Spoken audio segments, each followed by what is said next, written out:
हमारे solar system में 8 बड़े प्लैनेट्स मौजूद हैं, लेकिन वाहिद एक हमारी अर्थ ही ऐसा प्लैनेट है जहां नेचुरल लिविंग हैबिटेट पाया जाता है।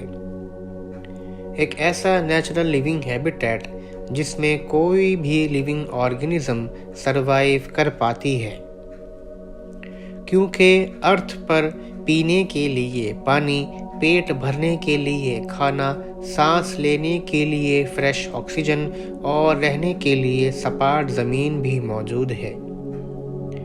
इन सब के अलावा कुछ बड़े ऐसे रीजंस हैं जिनसे अर्थ पर रहना और भी पॉसिबल हो जाता है।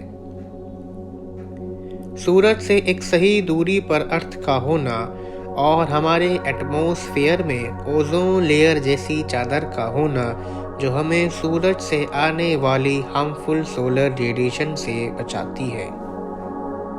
मार्स हमारे सोलर सिस्टम में अर्थ के बाद आने वाला चौथा प्लैनेट है, जिसको रेड प्लैनेट भी कहा जाता है। ये मरकरी के बाद दूसरा सबसे छोटा प्लैनेट है। अब से कुछ सालों पहले जब मार्स पर सैटेलाइट से सर्वे किया गया तो हैरत अंगेज के तौर पर मालूम हुआ कि अब से कई खरब साल पहले मार्स पर वो सब मौजूद था जो आज हमारी अर्थ पर पाया जाता है, यानी कि warm atmosphere, water, oxygen, nitrogen, carbon, ozone, methane और दीगर गैसेस भी मौजूद थी। मार्स पर अपना एक सूरज और 2 चांद भी हैं। लेकिन ये सब स्टडीज और रिसर्च चल ही रही थी कि कैसे मार्स पर ह्यूमन कॉलोनाइजेशन किया जाए।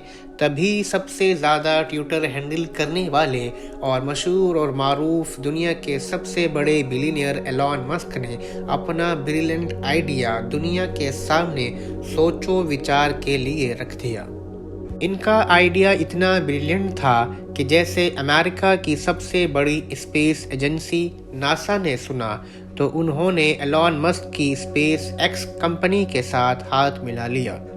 एलॉन मस्क का आइडिया था कि हमें मार्स के टेम्परेचर को बढ़ाने के लिए एटम बॉम्ब्स और न्यूक्लियर वॉरहेड्स मार्स पर ड्रॉप करने होंगे। इन धमाकों से जो हीट प्रोड्यूस होगी वो मार्स के बड़े बड़े ग्लेशियर्स में जमे हुए पानी को मेल्ट करना शुरू कर देगी। लेकिन मैं आपको बताता चलूं, मेल्ट हुआ पानी ज़रूरत से बहुत कम होगा। तभी हमें ऐसी बड़ी बड़ी मशीन्स सेटअप करनी होंगी जो मुसलसल हीट प्रोड्यूस करेगी और ग्लेशियर्स में फ्रीज हुआ पानी ज़्यादा से ज़्यादा मेल्ट होगा। इस तरह से मार्स पर पानी की मौजूदगी शुरू होगी। फिर शुरू होगा मार्स पर ह्यूमन कॉलोनाइजेशन प्रोसेस, जो 3 फेज में चलेगा। फेज 1 जिसमें मार्स पर एक बेस तैयार करना होगा, जो ऐसे इकोसिस्टम 3D प्रिंटर्स रोबोट्स के जाने से शुरू होगा, जो कुछ साल पहले ही मार्स पर भेज दिए जाएंगे। ये रोबोट्स इतने एडवांस होंगे कि ये इंसानों के लिए मार्स पर बेस कंस्ट्रक्ट करेंगे। ये सभी रोबोट्स सोलर एनर्जी से चलने वाले होंगे और इनके एक से ज़्यादा मिशंस होंगे। ज़रूरत पड़ने पर ये सभी इकट्ठे होकर एक्सकवेशन का भी काम करेंगे और 3D प्रिंटर्स का भी। इनमें ख़ास तरीके के कैमरास और सेंसर्स भी लगाए जाएंगे। इनमें छोटे रोबोट्स एक खास सॉइल का सर्वे करेंगे और डिगर लोकेशन रिसीव करके एक्सकवेशन और सॉइल रिफाइनिंग प्रोसेस शुरू कर देगा।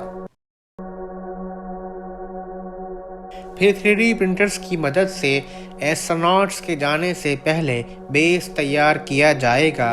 Layers by layers, years bye years construction मुकम्मल हो जाएगी। फिर शुरू होगा फेज 2। फेज 2 में सबसे पहली बार एस्ट्रोनॉट्स मार्स पर लैंड करेंगे अपनी सप्लाईज, इक्विपमेंट्स और नेचुरल हैबिटेट लेकर। ये मॉड्यूल्स फिर अनफोल्ड होंगे और अपनी फाइनल फॉर्म में आएंगे और ये सभी हैबिटेट यूनिट एक के बाद एक जुड़ते चले जाएंगे, जो एक कंप्लीट प्रेशराइज एनवायरनमेंट मार्स में बनाएगा। और इनमें रहने वाले इंसानों के लिए सभी सर्विसेज दी जाएंगी, जैसे कि वाटर, इलेक्ट्रिसिटी, ऑक्सीजन और डेटा ट्रांसफरिंग। इन सबको इलेक्ट्रिसिटी देने के लिए बेस से दूर एक सेफ लोकेशन पर सोलर प्लांट भी लगाया जाएगा। ये मॉड्यूल्स इतने एडवांस होंगे, इनमें labs, gyms, private quarters, medical store, workshops भी होंगे। ये बेस सिर्फ हैबिटेट ही नहीं, ये मार्स पर ह्यूमन का पहला घर होगा। फिर शुरू होगा फेज 3, जो सबसे इम्पोर्टेंट फेज होगा। मार्स पर ऑक्सीजन और प्लांटेशन प्रोसेस को शुरू करना। ग्रीन हाउस इफेक्ट की मदद से मार्स पर इन मॉड्यूल्स में प्लांट्स को इन रोबोटिक टेक्नोलॉजी से मॉनिटर किया जाएगा। और ऑक्सीजन की कमी को दूर करने के लिए ऐसी मशीन्स को सेटअप करना होगा जो मार्स पर प्रेजेंट गैसेस में से ऑक्सीजन को फिल्टर करेगी और एक फ्रेश ऑक्सीजन मार्स के एनवायरनमेंट में प्रोड्यूस करेगी। और ऐसे वक्त गुजरते मार्स में ऑक्सीजन और प्लांटेशन बढ़ता चला जाएगा और एक ऐसा एटमॉस्फेयर बिल्टअप होगा जो किसी भी लिविंग ऑर्गेनिज्म के सर्वाइवल के लिए पॉसिबल होगा। और यूं एक रेड प्लैनेट हमारे अर्थ की तरह ग्रीन प्लैनेट में चेंज हो जाएगा और ह्यूमन लाइफ पहली बार मल्टी प्लैनेटरी स्पीशीज बन जाएगी। उम्मीद है आपको हमारी वीडियो पसंद आई होगी, तो लाइक करें और ऐसी और भी इंफॉर्मेटिव वीडियोस देखने के लिए हमारे चैनल को सब्सक्राइब करें।